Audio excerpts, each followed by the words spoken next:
Good afternoon on the YouTube channel of the Media Center Ukraine Odesa, and I'd like to remind that you can answer your questions online. Just scan the QR code you can now see on the screen.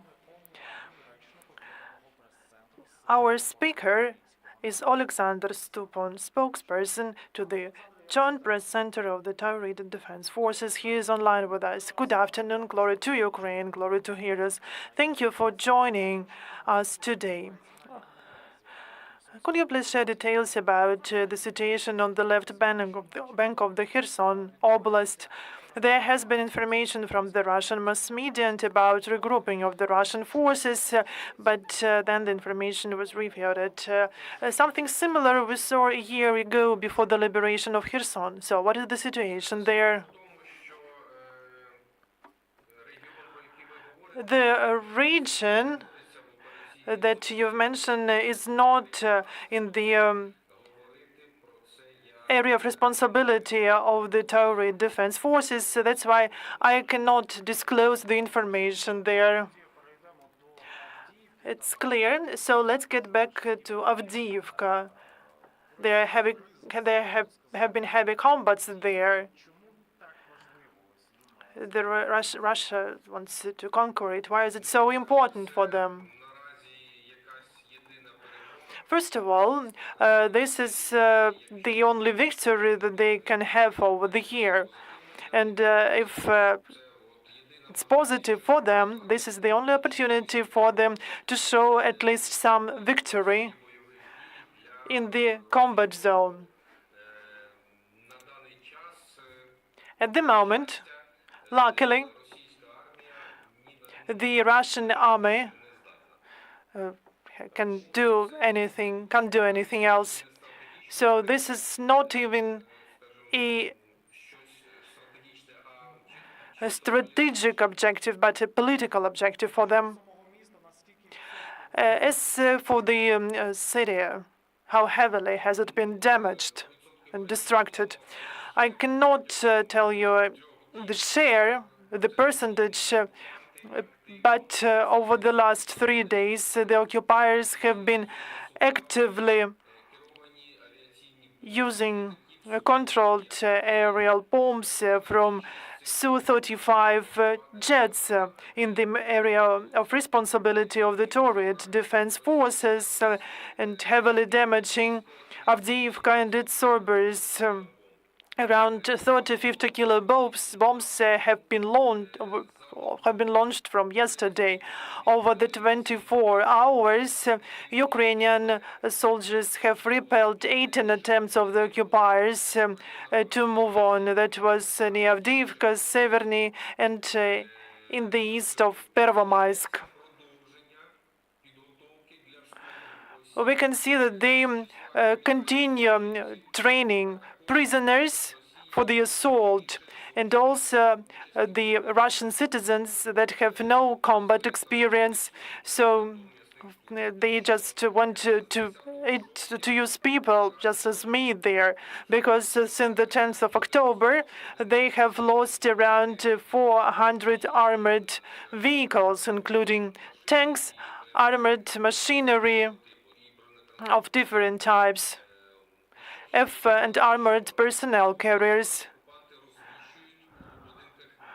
The occupiers position their personnel in the houses of local population, so they use locals as the shield for them. Are there many victims among civilians? Up to 200 persons, according to the information provided by the local military administration.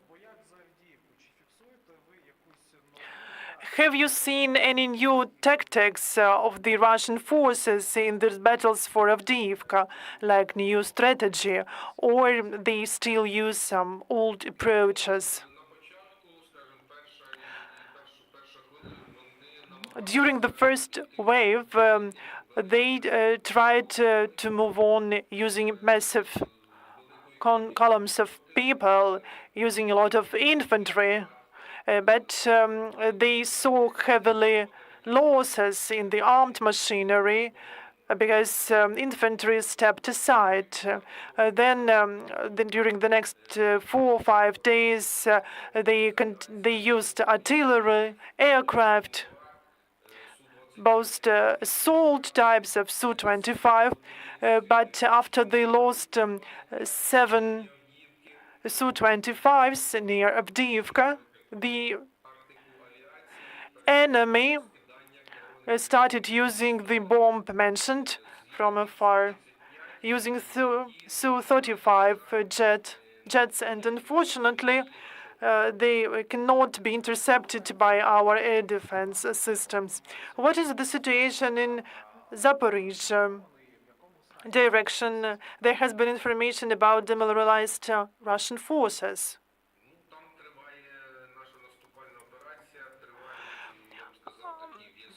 Our operation is ongoing there. There are battles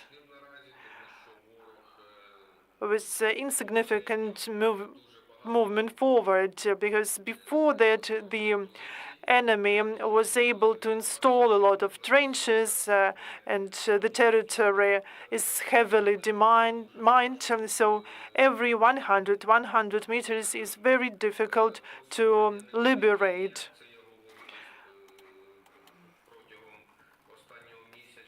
But there's still some advances over the last month. But the enemy tries to counteract, to get the conquered territories back. And yesterday there were 4 attempts of assault near Robotyne. What about the amount of people the enemy has in the Zaporizhzhia direction? We don't have such a notion as Zaporizhzhia direction. Near Robotyne, Melitopol direction, there are up to 2,000 occupiers.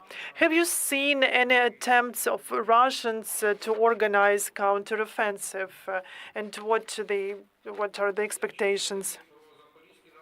When it comes to Zaporizhzhia direction, near Vuhledar, they periodically try to advance, but they just then step back because of their losses.